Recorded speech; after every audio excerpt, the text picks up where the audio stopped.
I never believed silence could be so heavy. Until I met her. Her name was Clara Evans. The kind of woman who made entire rooms pause without even trying. She wasn't the loudest voice, nor the most dazzling beauty in the obvious sense. But she carried herself like someone born of light, soft, radiant, impossible to ignore. And me? I was just Ethan Carter. The quiet one, the dependable friend, the guy who listened, who nodded, who drove her home at midnight after breakups she swore were the end of the world, the man she trusted with secrets. But never with her heart, because she never knew mine. For 6 years, I loved her in silence. Every smile, every laugh, every tear she shed, it all carved deeper into me. But I never told her. Never dared. Because once spoken, words couldn't be taken back. And what if telling her destroyed the fragile closeness we had? I'd rather be her shadow than risk losing her forever.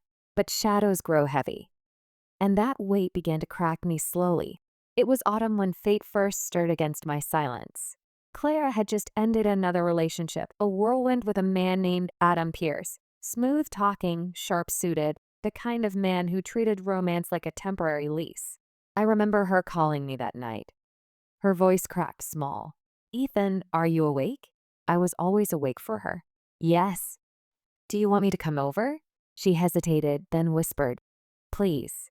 I found her sitting on her porch steps, wrapped in an oversized sweater, eyes red from crying. I sat beside her in silence, the cold air biting at my hands. But I didn't care. I only cared about her. "He said I was too much," she murmured, her voice breaking. "Too emotional, too demanding. Like, loving me was a burden. The fury in me was silent but sharp. If she only knew how I'd give anything to bear that so-called burden. I didn't say it. Instead, I put my arm around her. She leaned against me, and for one stolen second, I let myself pretend she was mine.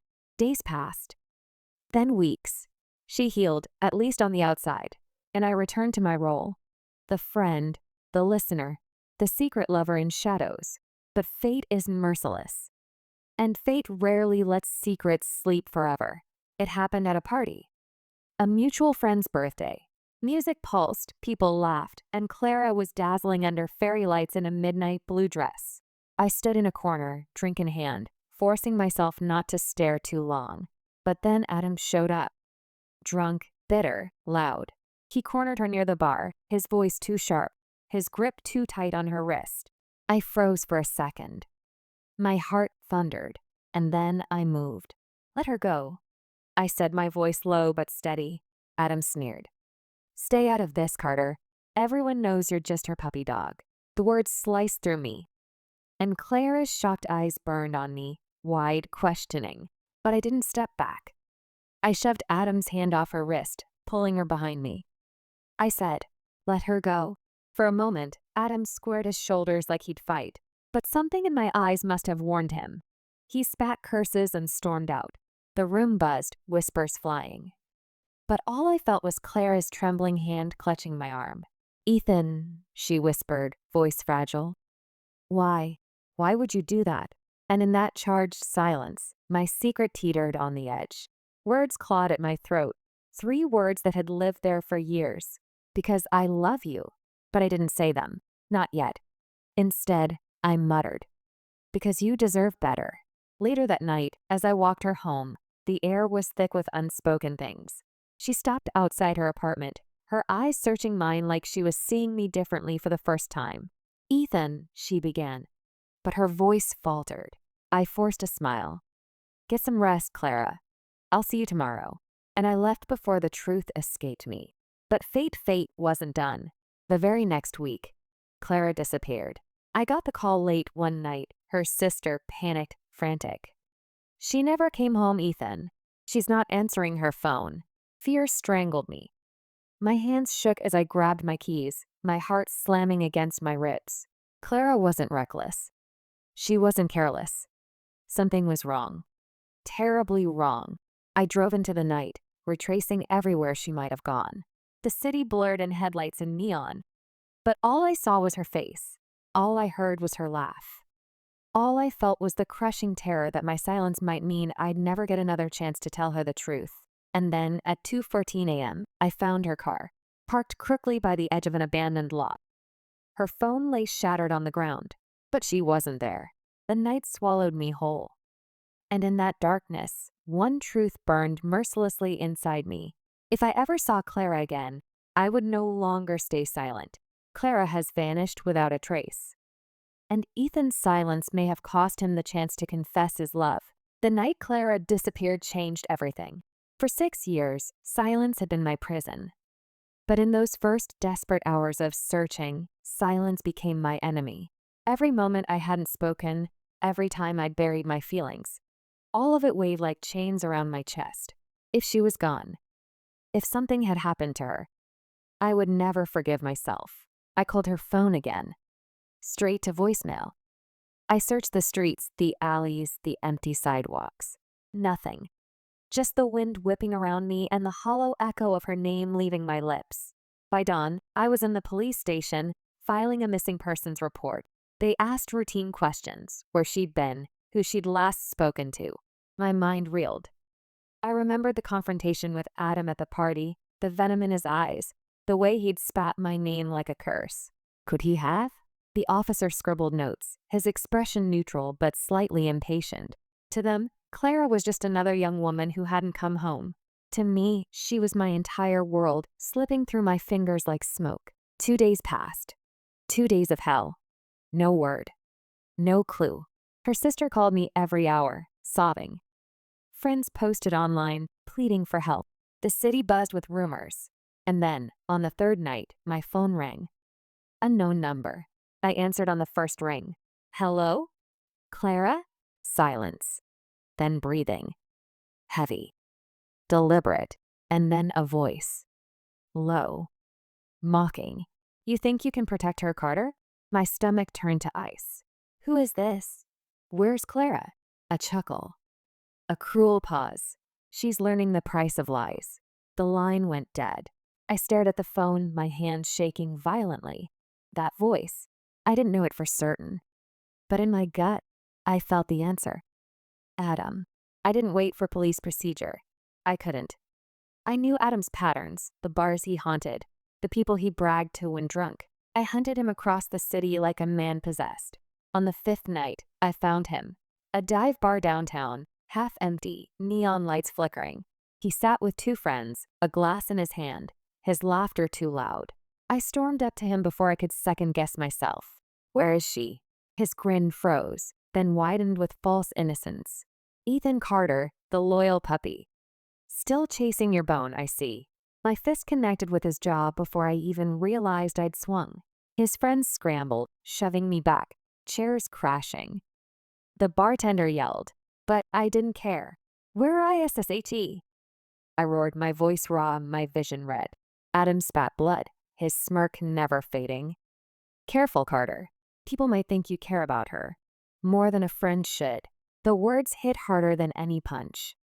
My secret dangled in front of me like bait. Did he know? Had Clara told him? Or was it just a cruel guess? Before I could demand more, the police arrived. They dragged me out, ignoring my pleas, while Adam waved mockingly from behind them. I spent the night in a cell. My mind replayed his words on a loop. The price of lies. What did that mean? What lie? When I was released, Clara's sister was waiting. Her eyes were swollen from crying. They found her car, she whispered. But still no Clara. My chest constricted. Where? By the docks. We drove there together. The air was damp, the scent of salt and oil thick. Her car sat abandoned, dust already settling. I searched every inch. And then I found it, a scrap of fabric, torn, snagged on a nail by the pier, midnight blue. The same color as the dress Clara had worn that night. I held it like it was made of glass, my throat burning. She had been here. She had struggled, and she was still out there. That night, I couldn't sleep. My apartment felt suffocating. I sat by the window, staring at the city lights, whispering her name. And then I remembered something. The night of the party, when Adam grabbed her wrist, Clara had whispered something I didn't understand. Just one word, barely audible over the music. Enough! At the time, I thought she meant his behavior. But now it gnawed at me. Enough of what? Enough of Adam? Enough of lies? I needed answers. And there was only one place left to look, Clara's apartment. It felt wrong to enter without her. But I couldn't wait anymore. I searched her desk, her shelves, her drawers. Nothing, until I found a small, locked box under her bed. I pried it open. Inside were letters. Dozens of them, all written to me. My breath caught. Shaky handwriting, some pages tear-stained, others furious, others tender. The first one began, "Ethan, I don't know if I'll ever be brave enough to give this to you, but if I never say it out loud, at least these words will know. I love you." The letters blurred in my vision as tears filled my eyes. My knees gave out, and I sat on her floor, clutching the pages that held the truth I had dreamed of hearing for 6 long years. She loved me. She had always loved me. But why hadn't she told me? Why had she kept it hidden, buried? What had she meant by the price of lies? And then, at the bottom of the box, I found one last letter, different from the rest. Angrier. Desperate. It read, "If Adam ever finds out, he'll ruin everything. Ethan can never know the truth. Not yet. Not until I'm safe. If anything happens to me, tell him I'm sorry." The words hit me like a knife. Clara hadn't just been keeping my secret. She had been hiding hers. And Adam was the key. Ethan discovers Clara's hidden letters, confessions of love, but also warnings of danger. Now he knows 2 truths. She loved him. And Adam may have taken her because of it. The box of letters shook in my hands as though it carried a living pulse. Clara's voice echoed from every page, her love, her fear, her secret war with Adam. For 6 years, I had loved her in silence. And all that time, she had loved me back. In silence, too. 2 souls trapped by fear. But now, her silence wasn't a choice. It was a prison. And I swore I would break it. The police didn't take me seriously when I showed them the letters. They dismissed them as romantic ramblings, not evidence of a crime. Adam had an alibi, they said. Witnesses. Records of him out of town. But I knew better. I had heard his voice. I had seen the malice in his eyes. If the law wouldn't save Clara, I would. I retraced her steps. I dug through her emails, her calendar, her phone records. And that's when I found it, a string of calls to an unknown number. Repeated. Obsessive. I dialed it. The voice that answered made my blood run cold. Pierce Construction. How can I direct your call? Adam's family company. Clara had been calling them in the weeks before she vanished. Why? I pressed the receptionist. Can you tell me who this number belongs to? I'm sorry, sir. That's confidential. But before she hung up, I heard something faint in the background. A voice. A female voice. Weak, muffled, but unmistakable. Hell, my heart seized. That was Clara. I slammed the phone down and drove to the address listed for Pierce Construction storage facility by the docks. The same docks where Clara's car had been abandoned. The building loomed dark and empty. Padlocked. Deserted. But as I circled it, I found something, the faintest sound. A rhythm. Tap, tap, tap. I pressed my ear to the wall. My chest tightened. That wasn't random. It was Morse code. And I knew it because Clara had once taught it to me as a joke during a rainy afternoon years ago. Tap, tap, tap, pause, tap, tap, tap, pause, tap, tap, tap. Psoas. It was her.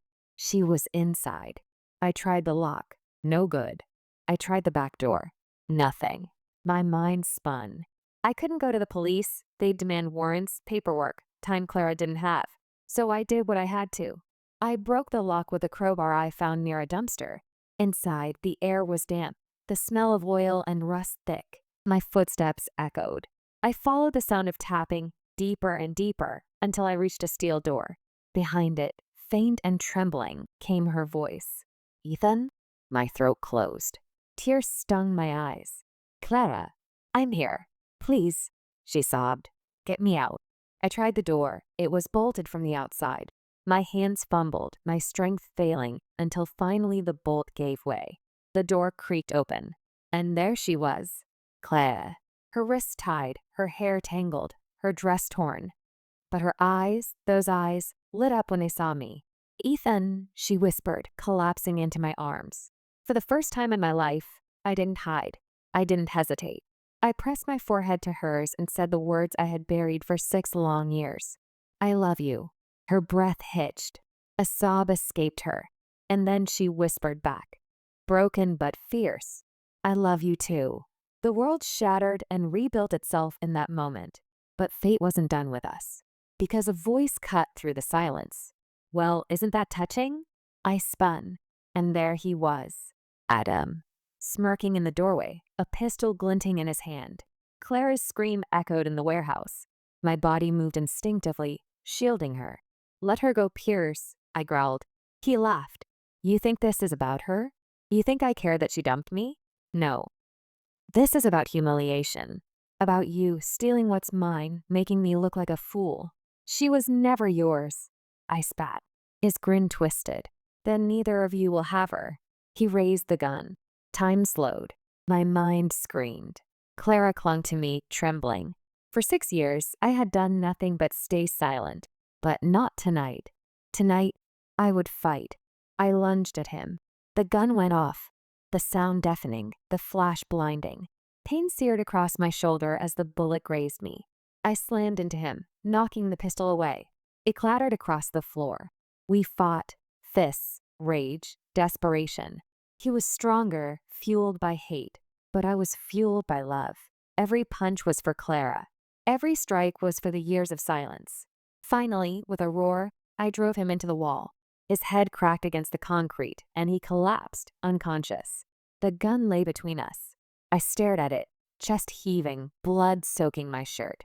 My hands shook. One pull of the trigger, and Adam would never hurt her again. But Clara's voice broke through the storm. Ethan, don't. I looked at her, her tear-streaked face, her trembling hands, her desperate eyes. Don't become like him, she whispered. Please, if you love me, don't. The gun felt heavy in my hand. My rage screamed for revenge. But her words, her love, held me back. Slowly, I dropped the weapon. I pulled her into my arms, holding her like I'd never let go. For the first time, I wasn't silent. For the first time, she knew the truth. But the nightmare wasn't over. Because as I called the police, as I held Clara close, Adam stirred on the ground. His lips curled into a bloody smile. And he whispered, You think this ends with me? You don't know the truth, Carter. Ask her. Ask Clara what she's hiding. My blood froze. I turned to her. Her eyes, once full of relief, were wide with something else. Fear! Ethan rescues Clara and confesses his love. But Adam's cryptic words suggest Clara herself is hiding a dangerous secret. Adam's words wouldn't leave my mind. Ask Clara what she's hiding. I wanted to believe it was just another cruel lie, a final attempt to drive a wedge between us. But when I turned to Clara that night, her trembling eyes told me otherwise. She was hiding something. The police arrived, dragging Adam away in cuffs. My shoulder wound was bandaged, Clara wrapped in a blanket. And we were both questioned until dawn. But through it all, I couldn't shake the tension between us. The way she avoided my gaze, the way her silence carried a new weight. When the chaos settled, I drove her home. The city was still dark, the streets wet with early morning rain.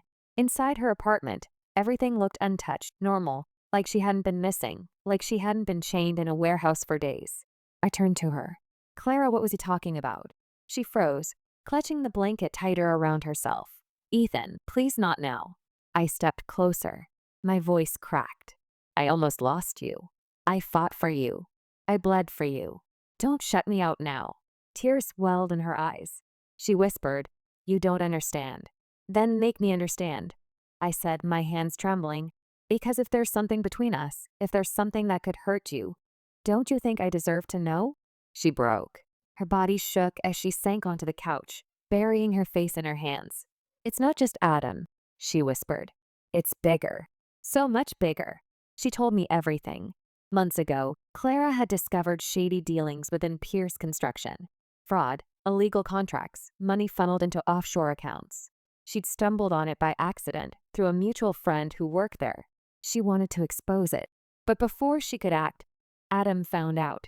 And Adam had threatened her, not just with ruin, but with me. He said if I didn't keep quiet, she sobbed, He'd come after you, that he knew how much I loved you, that he'd destroy you first. My heart stopped.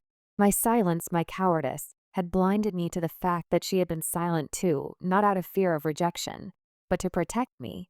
Clara. My voice broke. All this time you were suffering alone. She looked up at me, tears streaking her face. I couldn't let him hurt you, Ethan.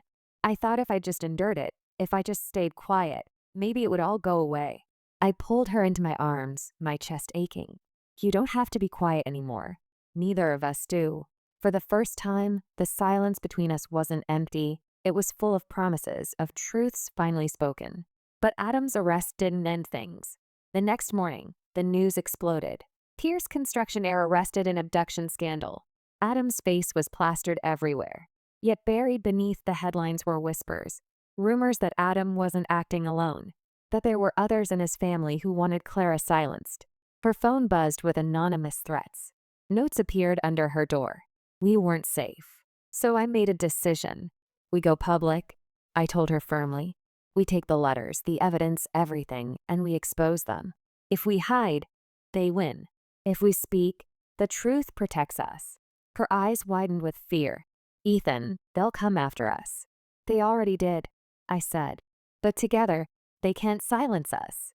We met with a journalist Clara trusted, a woman named Marissa, sharp-eyed, relentless.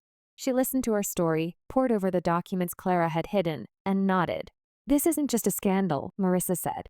It's a takedown waiting to happen. But you have to be ready. The spotlight won't just fall on them. It'll fall on you too. I squeezed Clara's hand. We're ready. But were we? Because as Marissa prepared her article, as cameras began circling, as the world turned its gaze on us, I felt the pressure mounting. For years, my silence had been my shield. Now, speaking out made us targets. One night, as we sat on Clara's balcony, the city lights flickering below, she leaned against me and whispered, "Do you ever wish you hadn't told me? That you didn't love me?" The question cut me to the bone. Never. Even if it kills me, I'd rather you know.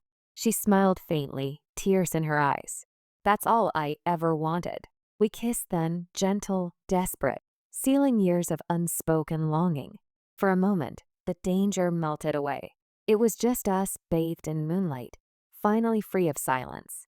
But fate wasn't finished. The article went live the next morning. Headlines screamed corruption. The Pierce family empire shook. Adam's father denied everything, lawyers swarmed. But the truth was out. Clara became both a hero and a target. And then the threats escalated. A brick through her window. A car tailing us late at night. Anonymous calls promising we wouldn't live to see the trial. Fear clawed at me. But alongside it burned a fire I had never felt before. For Clara, I would face anything. One night, as we returned to her apartment, we found the door ajar. My stomach dropped. I pushed Clara behind me, stepping inside carefully. The place was ransacked, drawers pulled out, papers scattered. The box of letters gone. And on the wall, in red spray paint, 3 chilling words. Silence is safety. Clara gasped, clutching my arm. My blood boiled. They weren't just threatening her anymore. They were mocking me. I swore then and there I would never be silent again. But as I turned, I saw Clara's face. Pale, terrified, and guilty. Clara, I said slowly, there's more you're not telling me, isn't there? Her lips trembled. She opened her mouth, then shut it again. Clara, I pressed, my voice shaking. What else are you hiding? Her silence answered me, and that silence was louder than any scream. Ethan and Clara go public, but as threats intensify, he discovers she's still hiding a truth that could shatter everything. Clara's silence was deafening. Her eyes darted to the floor, her lips trembling, her hands twisting in her lap. I felt a coldness spread through my chest. Clara, tell me the truth, please. She shook her head, whispering, if I tell you, Ethan, you'll never forgive me. You'll hate me. I crouched in front of her, gripping her hands. Nothing you say could make me hate you. But if you keep hiding things, if you keep suffering alone, I can't protect you. I can't protect us. Her tears spilled over. She clutched my hands so tightly they hurt. And then, her voice broke into a confession I wasn't ready for. I wasn't just Adam's target, she whispered. I was once his fiancée. The words slammed into me like a fist. My ears rang. I pulled back, staring at her in disbelief. You what? She sobbed. It was years ago, before I knew what he was. Our families pushed us together, business ties, social expectations. I thought I could learn to love him, but I couldn't. I broke it off. That's when he started showing his true face. My chest heaved. And you never told me? I wanted to, but every time I tried, I saw the way you looked at me. Like I was pure, untouched by that world. I couldn't bear to destroy that image. I thought if I buried the past, it would stay buried. I staggered to my feet, running a hand through my hair. Clara, this changes everything. Don't you see? This is why they're after you. Why Adam won't let go. Why his family sees you as dangerous. You know too much. Her voice cracked. I know. And I was terrified that if you knew, you'd walk away. I turned back to her, my voice raw. Don't you get it? I would never walk away from you. But this secret, your silence, it nearly destroyed us. That night, I couldn't sleep. I sat on the edge of her bed while she lay curled up, finally drifting off after hours of crying. Her confession burned in my mind. I loved her, God, I loved her more than I'd ever admitted even to myself. But the thought of her once belonging to Adam, of being tangled in his world, gnawed at me like a poison. And yet, another thought drowned it out. If Adam had once owned her name, I would fight until my last breath to make sure he never owned her heart. The next day, the threats became action. I was leaving Clara's apartment for groceries when I noticed a black car parked across the street. At first, I thought nothing of it, until I saw the same car again when I returned. And again, hours later. I decided to test it. That night, I drove Clara across town under the guise of a late dinner. The car followed. They weren't just watching. They were hunting. I clenched the steering wheel, my jaw tight. Clara, we can't stay here. We are not safe. Her hand gripped mine. Where do we go? Somewhere they won't expect. We left the city behind. I drove us to my late grandmother's old cabin by the lake, a place forgotten by time. No neighbors, no cell signal, no paper trail. Just us and the sound of the wind in the trees. For the first time in weeks, Clara smiled faintly. It's beautiful here. I forced a smile. It's safe. That's what matters. But even in the quiet, the storm wasn't gone. That night by the fireplace, she leaned against me, whispering, I feel like we are living on borrowed time. I wrapped an arm around her. Then let's make every second count. She tilted her head up, her eyes shimmering in the firelight. And for the first time, she kissed me, not out of desperation, not out of fear, but out of love. The kiss deepened, fierce and tender, years of silence breaking apart in that one moment. When we finally pulled away, breathless, she whispered, I love you, Ethan. I've loved you for so long. My chest ached with the weight of it. I love you too, always. It should have been perfect, but fate was cruel. The next morning, the sound of crunching tires shattered the peace. I bolted upright, pulling Clara behind me as the roar of engines grew louder. Through the curtains, I saw them, two black SUVs rolling up the dirt path, men in dark coats spilling out. They had found us. Ethan, Clara gasped, panic flooding her face. What do we do? I grabbed her hand. My voice was steady, even as fear clawed at me. We don't run anymore. We fight. I slipped the old hunting rifle from the cabin's closet, loading it with shaking hands. Clara clung to me, tears brimming. Promise me, she whispered. Promise me we'll survive this. I kissed her forehead. I promise. I won't let them take you. Not again. Not ever. We braced ourselves as footsteps crunched outside the cabin, shadows moving against the windows. And then, a voice boomed from outside. Clara! Ethan. Open the door. We just want to talk. I raised the rifle, my heart hammering, because I knew that voice. It wasn't Adam. It was his father. At the cabin, Ethan and Clara are cornered by Adam's powerful father, who claims he only wants to talk. But is it a negotiation? Or the final move to silence them forever? The knock at the door rattled the cabin. Clara! Ethan. We just want to talk. Adam's father's voice was deep, commanding, yet unnervingly calm. Clara's grip on my arm tightened. Her lips trembled as she whispered, Don't trust him. Please, Ethan. Don't open that door. I steadied the rifle, my palms slick with sweat. I don't. The footsteps outside shifted, circling the cabin like wolves. Another voice, colder, sharper, spoke next. You think you can humiliate the Pierce family and live? You think a pathetic article will destroy us? Clara gasped. That's his uncle. Ethan, they're both here. I forced my breathing steady. Then this isn't a negotiation. It's a hunt. We stayed silent as they prowled outside, taunting us. Clara, Mr. Pierce Sr. called. You were supposed to be one of us. You could have had power, wealth, protection. But instead, you chose him. His words cut like knives, but Clara straightened, her voice trembling yet fierce. She shouted through the door. I'd rather have nothing with Ethan than everything with you. The silence that followed was heavy, broken only by the crunch of boots retreating. I lowered the rifle slightly, but Clara's nails dug into my arm. They're not leaving, she whispered. She was right. Glass shattered. A back window exploded inward as two masked men crawled through. Get down, I roared, pulling Clara to the floor. The rifle cracked, the recoil slamming into my shoulder as one intruder dropped. The second lunged at me, and we wrestled across the floor, the gun clattering away. Ethan, Clara screamed. The man pinned me, his fists raining down. I tasted blood, fought to breathe. And then, a thud. He collapsed on top of me. Clara stood over him, clutching the heavy iron poker from the fireplace, her chest heaving. I pushed the man off, grabbing Clara's hand. We have to end this. Now. The front door burst open. Mr. Pierce and his brother stepped inside, calm, controlled, as if they owned the room. Enough, Mr. Pierce said, his eyes cold as steel.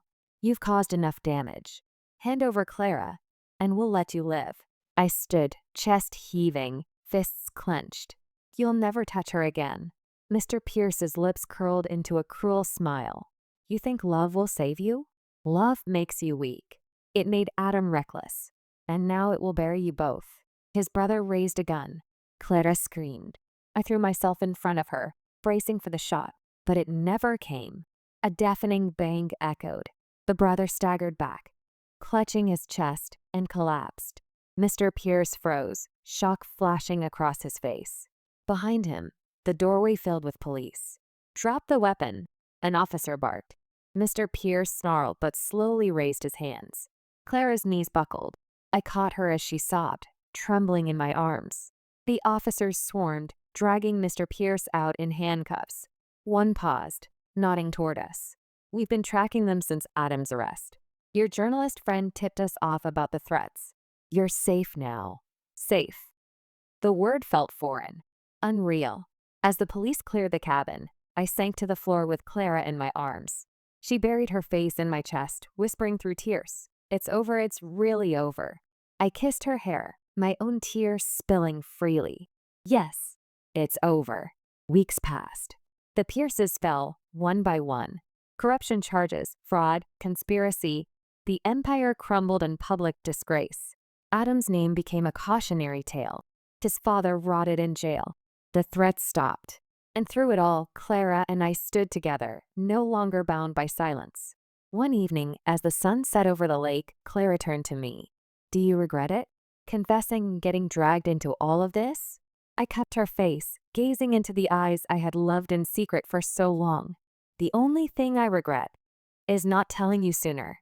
She smiled softly, tears glistening. Then let's promise. No more silence. Not ever again. And with the fading sun painting the sky in gold and crimson, we sealed that promise with a kiss deep, certain, unbreakable. And that was how silence almost destroyed us. But love, when spoken, when fought for, became our greatest strength. Would you have risked everything to confess, like Ethan did? Or would fear have kept you silent? Tell me in the comments. I want to hear your thoughts. And if this story moved you, don't forget to hit the like button, subscribe, and ring the bell. Because more emotional, suspenseful stories are coming your way.